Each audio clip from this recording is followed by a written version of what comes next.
uyyida bil mu'jizat wa ala alihi wa sahbihi alladhina fa'alul hasanati wajtanabul munkarat. La ilaha illallah la mawjuda illallah, la ilaha illallah la ma'buda illallah, la ilaha illallah la matluba illallah, la ilaha illallah la maqsuda illallah. Bismillahi tawakkalna ala Allah, la haula wala quwwata illa billahil aliyyil azim, amma ba'du. Jamaah Masjid Jami Al-Badar yang dimuliakan Allah Subhanahu wa taala, jamaah salat zuhur dan setelah salat zuhur hari ini kita mengadakan aktivitas rutinitas kita, yaitu ta'lim muta'lim, yang mudah-mudahan waktu yang kita sediakan hari ini, yang kita sisihkan dari sekian banyak aktivitas kehidupan kita, mudah-mudahan menjadi waktu yang terbaik yang diridhai oleh Allah Subhanahu wa taala. Hadirin jamaah rahimakumullah, kembali alhamdulillah kami diberikan waktu kesempatan untuk melanjutkan apa yang pernah kami sampaikan, yaitu tentang masalah basmalah. Jadi kalau boleh dikatakan hari ini kita part 3, bagian ketiga tentang basmalah, mungkin masih ada yang ingat. Baik, bismillahirrahmanirrahim. Sebagaimana yang telah kami sampaikan sebelumnya, bahwa basmalah itu atau kalimat bismillah adalah kalimat yang menjadi identitas seorang muslim. Apa sebabnya? Sebab orang yang beragama Islam pasti dia ingat dengan Tuhannya. Cara dia mengingat Tuhan, maka dia akan sering sebut-sebut namanya. Sebagai apa? Sebagai bukti dia cinta kepada Allah. Karena di antara ciri cinta itu adalah man ahabba syai'an katsira zikruh. Barang siapa yang mencintai sesuatu, dia pasti sering sebut-sebut namanya. Tidak ubahnya kita ketika dulu masih kasmaran, sebelum meminang istri kita, setiap pagi, siang, petang sampai malam selalu yang disebut nama orang yang kita cinta. Sebab apa? Sebab sudah penuh hati kita dengan kecintaan kepada si dia. Ada yang namanya Dahlia, ada yang namanya Jenab, ada yang namanya Prisil, ada mungkin yang namanya siapa? Istri bapak siapa namanya? Atun. Berarti gemuk ya Pak? Artinya apa? Bukti konkret cinta seseorang, dia secara spontanitas lahir dari dalam jiwanya sendiri, keluar dari lisannya, yaitu apa yang ia cintai. Berarti kalau kita cinta pada Allah, gampang nyiriinnya. Kalau kita sering-sering sebut nama Allah dalam setiap aktivitas dan helaan napas kita, berarti ada cinta dalam diri kita kepada Allah. Itu baru contoh kecil secara apa? Zahir. Oleh karenanya bismillah ini bukan kalimat yang sepele, melainkan memiliki makna yang dalam, yang kalau kita pahami dan kita amalkan, maka hidup kita akan bahagia. Kemarin kita sudah jelaskan bismillah itu memiliki makna Ar-Rahman Ar-Rahim. Ada sifat Allah Ar-Rahman Ar-Rahim, yang mana Ar-Rahman itu artinya Allah maha pemurah, maha pengasih. Saking maha pengasih, Allah tanpa membatasi siapa saja yang ada di dunia ini. Kalau dia memang makhluk Allah, silahkan ambil sebanyak-banyaknya nikmat yang Allah berikan di dunia. Allah tidak pilih kasih. Makanya Allah punya sifat Ar-Rahman. Tapi dalam kenyataan, antara orang muslim dan orang yang tidak muslim alias kafir, kok banyakkan nikmatnya orang kafir daripada orang muslim, betul? Itu kelihatan secara zahirnya kita. Katanya Allah Maha Rahman, lalu di mana rahmannya Allah? Saya bekerja dari pagi sampai sore, lanjut malam sering ngojek.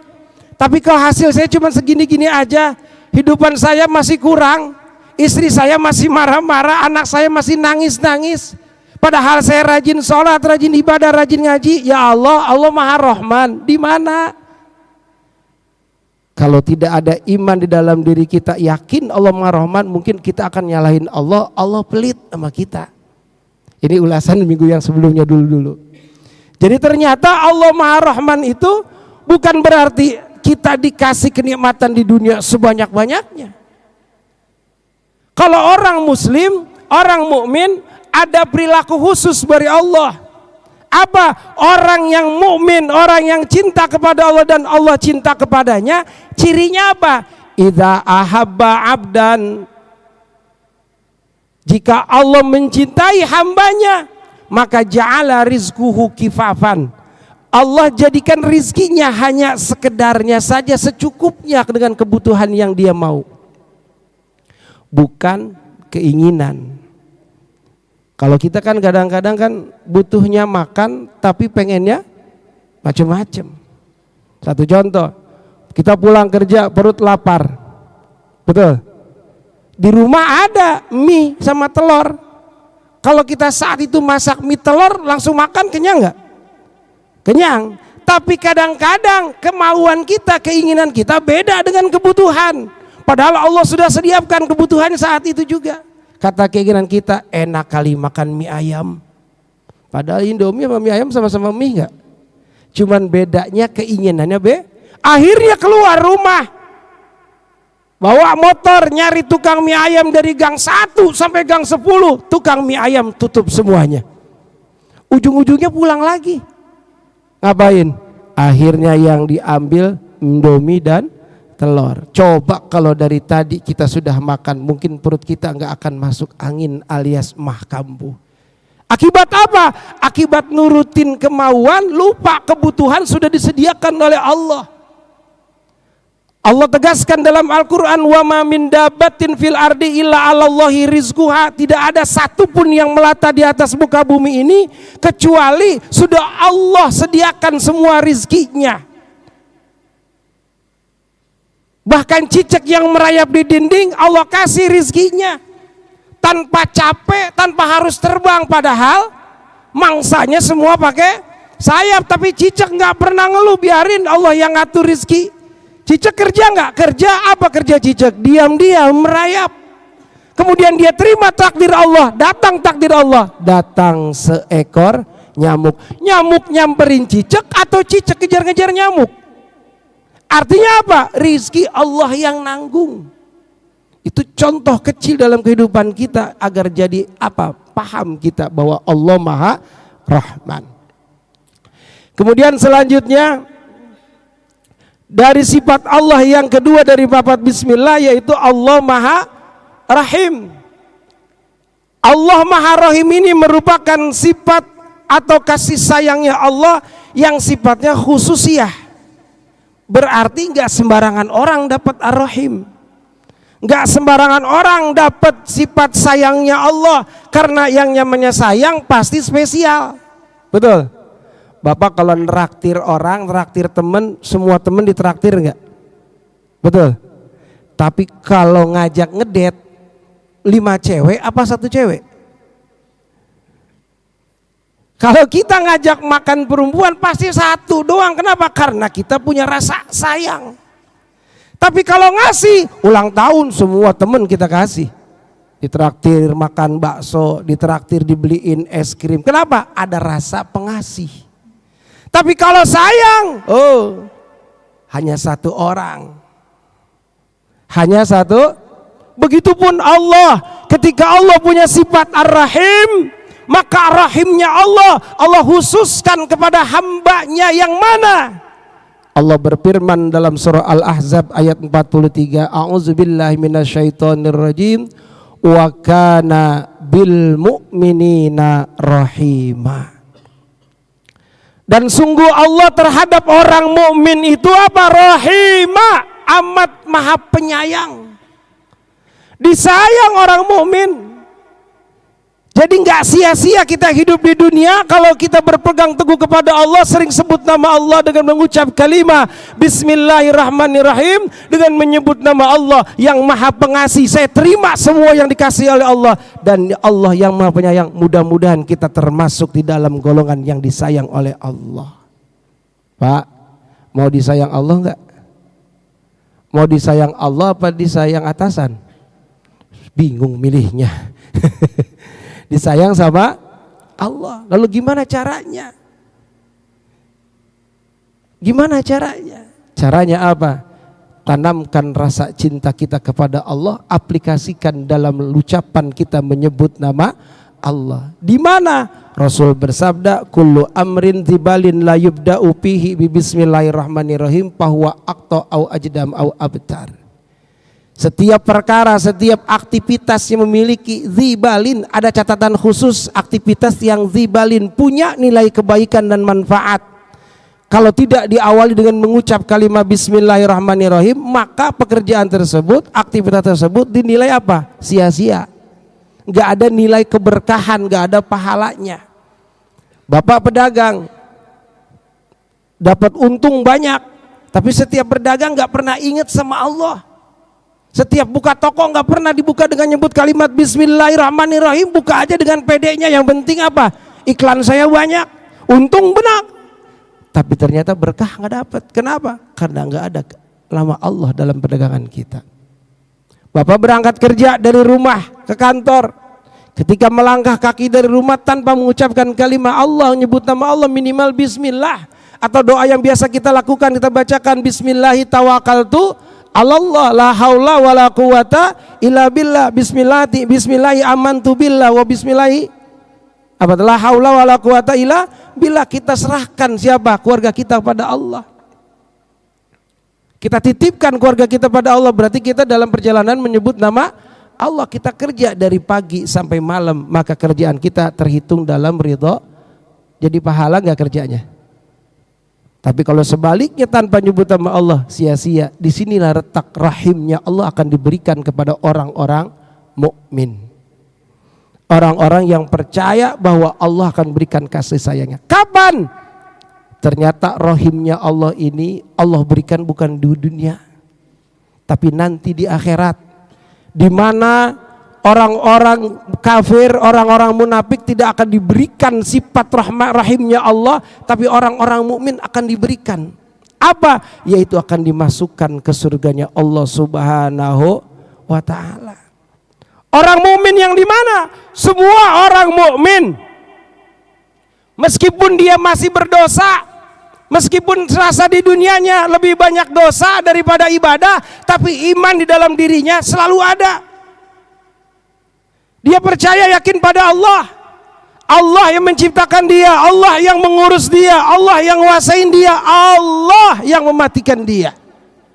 Yakin pada Allah. Meskipun maaf kadang-kadang dalam kehidupannya dia sulit menghindari maksiat, tapi dia sadar kalau dirinya itu salah. Kan yang kadang-kadang salah ini udah salah, nggak sadar dirinya salah. Akhirnya apa? Ngerasa nyaman dengan dosa yang dia kerjakan. Tapi kalau orang yang mukmin, ketika dia berbuat salah, dia sadar salah, jadi ada rem. Kenapa? Karena dia ingat kepada Allah. Nanti di hari kiamat Allah akan apa? Akan berikan suatu proses yang disebutnya apa? Screening. Dipilih oleh Allah. Ibarat kata gini, saya analogikan dunia ini ibarat kata sebuah kolam. Bukan ikan dalam kolam. Kolam yang dimana kolam tersebut kita yang punya, kita mau isi dengan ikannya, ikan gurame, khusus buat gurame. Awalnya kolam itu bagus, bersih, ikan gurame kita masukkan. Nah, ikan gurame ini adalah siapa? Orang-orang mukmin yang bertakwa. Kemudian kita selaku yang punya gurame, otomatis kita sediakan apa? Pakannya, empannya, atau rezekinya. Kita yang nyiapin, bukan gurame nyari makan sendiri. Tapi apa? Kita nyiapin. Apa gurame harus keluar dari empang nyari-nyari pelet? Ada gurame yang datang ke tukang pelet, Pak beli gurame buat saya, Pak. Buat saya gurame beli pelet. Gak ada ceritanya. Kita yang ngempani, kenapa? Karena kita yang punya gurame. Sepanjang perjalanan kita naruh gurame, kira-kira ketika kita ngempanin gurame, pelet, kadang-kadang ada nasi bekas, kadang-kadang ada roti bekas. Kita lihat yang makan gurame doang, apa udah mungkin ada makhluk lain yang ikut-ikutan makan? Pak, yang punya empang, ini mah yang punya empang. Ketika kita punya empang, ketika kita empanin pertama masih gurame kita utuh. Sekedar sebulan kemudian muncul di pojokan ada yang melingkar. Apa? Ular karung. Betul? Makan ikan kita juga lagi. Padahal kita ajak gak masuk ke empang, gak nerima tamu. Tapi apa kita langsung tangkap? Enggak, kita biarinin. Apa kita bilang? Ntar lu bedah empang. Besok kita empanin lagi. Kok ikan kita makin sedikit, banyak yang ngambang tinggal sebelah. Ternyata ada lingsang turun. Apa lingsang kita mau uber? Enggak, kita cuma bilang ntar bedah empang. Ada apa lagi? Wah macam-macam dah. Tapi ketika kita udah mulai waktunya bedah empang, waktunya kita nguras kolam kita. Apa kita ngurasnya pakai keran? Bagaimana cara kita nguras? Dibedah, diubek. Gambaran apa? Gambaran Allah ketika nguras kolam dunia. Dunia yang Allah ciptakan, yang Allah peruntukkan hanya untuk orang-orang mukmin. Tapi ternyata ketika Allah berikan rizki, lebih banyak orang kafir yang makan makanan apa? Rizkinya Allah. Seolah-olah kita malah gak kebagian. Tapi apakah Allah diam saja? Kata Allah, ntar nunggu saya bedah dunia. Gitu. Ketika kita bedah empang, kita siapin apa? Tempat khusus buat apa? Karena yang kita mau ambil adalah ikan gurame hasil tanaman kita. Namanya keramba kalau bahasa kampung saya. Kalau di sini apaan? Iya sama. Airnya bersih.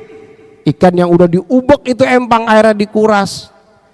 Ketemu gurame diangkat, dibersihin, dimasukin keramba biar nyaman. Terus lagi sampai kumpul, alhamdulillah guramenya udah gede.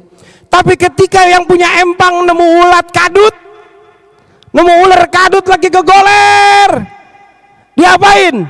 Karena ketika dia bedah empang, itu tukang empang bawa pacul, disamperin tuh ular. Ini dia nih yang kemarin-kemarin gua ngempanin ikan lu yang makan. Buak!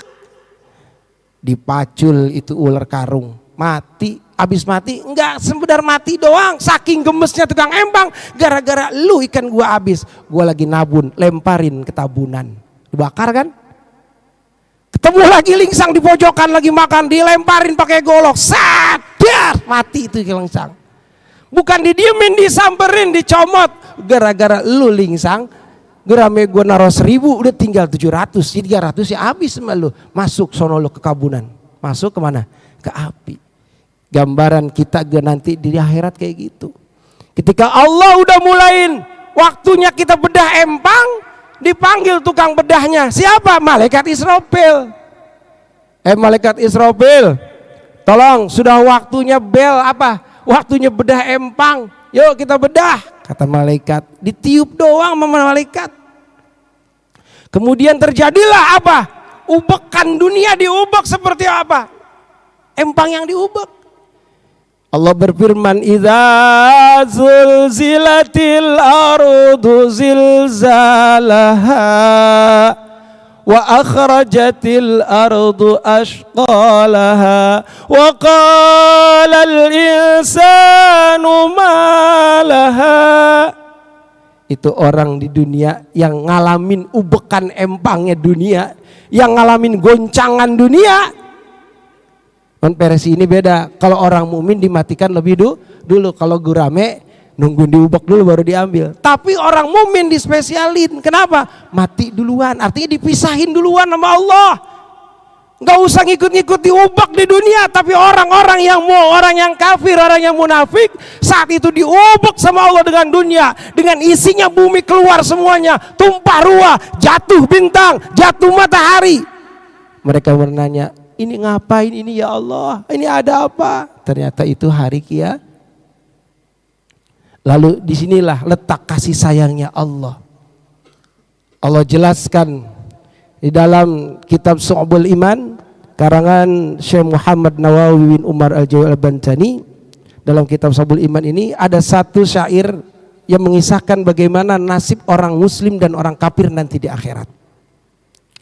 Wa bi anna marji'a muslimin li jananihi wa bi anna marji'a kafirin li jahannamu. Kembalinya orang muslim awal akhirnya pasti akan masuk surganya Allah. Hatta muznibin, meskipun dia tukang dosa, tapi kalau masih ada iman di dalam dadanya, Allah pasti akan masukkan ke dalam surga. Ini bukti Allah Maha Rahim. Sudah dipastikan orang yang masih punya iman di dalam dadanya, meskipun amalnya sedikit, kalau dia masih punya iman, Allah akan masukkan ke surganya Allah. Karena bukti Allah itu Maha Rahim. Tapi bagaimana nasibnya orang kafir? Wa bi anna marji'a kafirin li jahannamu. Dan tempat kembalinya orang kafir yang gak pernah mau tunduk pada Allah, gak pernah mau ngakui bahwa Allah adalah Tuhan semesta alam, bahkan Tuhan seluruh makhluknya, maka dia tempatnya adalah di neraka jahanam abadi selama-lamanya karena gak punya iman. Lalu bagaimana dengan kita? Pantasnya di mana kira-kira? Kita nih yang ngaku umat Rasulullah, iman kita sampai di mana? Apakah kita termasuk orang yang selamat nanti masuk surganya Allah, atau mampir dulu cuci kaki? Karena kaki kita kotor sama dosa. Nyuci kaki di mana? Di neraka. Tapi karena ini adalah sifat rahimnya Allah, orang-orang yang mukmin yang meskipun dia banyak dosanya, tapi dia menyadari itu dosa yang belum ditobati, Allah masih punya rasa kasih sayangnya. Apa? Ketika dia disiksa di neraka, Allah akan berikan apa? Perbedaan dengan orang kafir. Bukan waktu yang lama, tapi hanya sebentar karena kasih sayang Allah. Belum lagi ditambah dengan nugraha atau syafaatnya baginda Nabi Muhammad Sallallahu Alaihi Wasallam yang telah dijanjikan oleh Allah. Allah akan berikan kepasrahan, dirasa kepuasan Nabi Muhammad untuk umatnya. Untung kita punya Nabi. Allah sudah maha sayang kepada kita, dan ditambah Nabi kita pun sangat cinta kepada kita. Dipasrahkan nasib umatnya nanti di hari kiamat oleh siapa? Oleh Allah untuk Nabi Muhammad. Bahkan dalam satu kisah, nanti di surga itu Rasul keluar lagi. Awalnya masuk duluan, tapi dilihat dia absen. Umatnya ada yang gak masuk surga, padahal itu umat Nabi Muhammad. Rasul keluar dari mana? Dari surga nyari umat Nabi Muhammad, minta sama Allah, ya Allah, apakah umatku sudah masuk semua? Tanya malaikat, udah semua Kat? Udah ya Allah, beres. Tiba-tiba terdengar sayup-sayup suara dari kejauhan, ya Hanan, ya Mannan, wa ya Qadimal Ihsan. Makin jauh Nabi dengar, ya Allah, itu terikan siapa ya Allah? Apakah itu masih umatku ya Allah? Izinkan aku ya Allah untuk menjemput umatku. Dari mana sumber suara tersebut? Nabi turun dari surga, Pak. Saking cintanya Nabi. Dicari itu sumber suara yang sedang manggil-manggil nama Rasulullah. Makin dekat ternyata arahnya dari neraka. Minta izin sama Allah, Nabi turun ke neraka, diubek neraka, dicari, digeledah oleh Rasulullah. Semua neraka nggak ketemu, tapi suaranya masih terdengar. Rasul nangis, ya Allah, di mana sih umatku ya Allah? Kenapa aku tidak bisa menemukannya, sedangkan suaranya masih terdengar di telingaku? Dia umatku ya Allah, berikan aku petunjuk. Allah berfirman kepada Rasulullah, ya Rasulullah, wahai kekasihku, begitu besar kecintaanmu pada umat. Silahkan kau jemput umatmu yang tadi teriak. Dia ada di neraka Sakor. Di keraknya neraka Rasul jemput. Terlihat di satu pojokan yang begitu gelap gulita ada seberkas cahaya kecil yang udah kelip. kelip. Kalau 5 watt masih terang. Ini udah 0,05 watt kali mah. Tapi masih ada cahaya. Dijemput Rasulullah, dipeluk, digendong, itu cahaya yang sudah mau mati. Udah gak berbentuk wujud manusia. Dibawa oleh Rasulullah kemana? Ke telaganya Rasulullah, haudnya Nabi, yaitu telaga Kausar. Dimasukkan ke telaga tersebut, kemudian kembali diwujudkan oleh Allah sebagai wujud manusia. Itu orang kaget. Ya Allah, saya di mana ini ya Allah? Kenapa ini ya Allah? Ya udah tarong, saking dahsyatnya siksaan Allah, dia udah nggak sadar ada di mana. Baru apakah saya di surga ya Allah? Lalu Nabi menjawab, wahai umatku, kau belum di surga. Tapi ini nikmat. Kau siapa? Aku nabimu. Nabi bahagia ngelihat umatnya yang merasa bangga, padahal baru masuk mana? Baru telaga Kausar. Saking dahsyatnya apa? Disiksa oleh Allah di neraka. Akhirnya apa? Masuklah itu orang terakhir yang dosanya udah seujung langit dan seujung bumi, tapi masih punya iman dan kecintaan kepada Rasulullah, diselamatkan oleh Allah dan diberikan syafaat oleh Rasulullah. Ini bukti Allah Maha Rahim. Oleh karenanya kita selaku hamba Allah, yuk bangkitin rasa cinta kita kepada Allah dengan jangan pernah lupa nyebut nama Allah. Jangan pernah lupa sedikit pun absen dengan menyebut kalimat Bismillahirrahmanirrahim dalam semua aktivitas kita, apapun bentuknya. Hatta dosa sekalipun sebut nama Allah agar kita ingat kalau ini dosa, kemudian kita nggak lanjutin.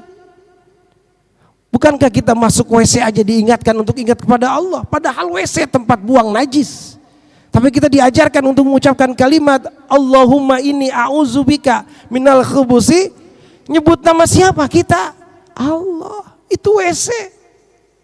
Apalagi tempat-tempat maksiat yang lain, kalau kita sebut nama Allah, insya Allah Allah akan jauhkan kita dari tempat-tempat maksiat. Sekalipun kita bermaksiat, Allah berikan kita hidayah agar cepat bisa taubat. Karena sejatinya kita enggak pernah luput dari yang namanya salah dan dosa. Al-insan mahalul khata wa nisyan, manusia tempatnya salah dan lupa. Seringan lupa tapi jarang ingat, makanya sering diingetin supaya kita jadi ingat kepada Allah. Inilah sedikit apa yang kami sampaikan tentang kalimat Bismillahirrahmanirrahim, dan masih banyak lagi hikmahnya. Kalimat Bismillah ini bukan kalimat yang tidak berharga, malah bernilai. Bahkan dalam kitab lain ada di kitab Bidayatul Hidayah itu Allah dijelaskan tentang makna per huruf dari Bismillah. Subhanallah. Kalau kita jelasin sekarang panjang lagi. Next time insya Allah kalau dapat lagi kita jelasin tentang makna Bismillah dari ba sampai mimnya. Itu ada makna yang memiliki arti yang berharga untuk kita. Maka jangan pernah tinggalin nyebut Bismillah, karena Bismillah ini sangat berharga. Mudah-mudahan kita semua diberikan hidayah, inayah oleh Allah Subhanahu wa taala sehingga kita mudah melafadzkan kalimat bismillah dalam setiap aktivitas kita dan menjadi pengingat diri kita bahwa kita ini adalah hamba Allah, kita ini akan diciptakan oleh Allah, akan kembali kepada Allah dan nanti akan dimintakan pertanggungjawaban oleh Allah di yaumil qiyamah. Mudah-mudahan akhir hayat kita mendapatkan kematian yang husnul khatimah. Amin ya rabbal alamin. Al-Fatihah. A'udzubillahi minasyaitonirrajim. Bismillahirrahmanirrahim. Alhamdulillahirabbil alamin arrahmanirrahim maliki yaumiddin. Iyyaka na'budu wa iyyaka nasta'in ihdinas siratal mustaqim siratal ladzina an'amta 'alaihim ghairil maghdubi 'alaihim waladdallin amin. Allahumma shalli 'ala sayyidina Muhammadin wa 'ala ali sayyidina Muhammad. Rabbana anfa'na bima 'allamtana rabbi 'alimna lazi yanfa'una rabbi faqihna wa faqih ahlana wa qarabati lana fi dinina tawassalna bi ta'allumin tawassalna bi ta'limin anta rizqana wasi'a wa anta rizqana al-amana. Rabbana taqabbal minna innaka antas samiul alim wa tub 'alaina innaka antat tawwabur rahim. Rabbana atina fid dunya hasanah wa fil akhirati hasanah wa qina adzabannar. Sallallahu alaihi wasallam Muhammadin wa ala alihi washabihi ajma'in. Ifadli subhana rabbika rabbil izzati wasifun. Salamun alal mursalin walhamdulillahi rabbil alamin. Wa afa minkum. Wassalamu alaikum warahmatullahi wabarakatuh.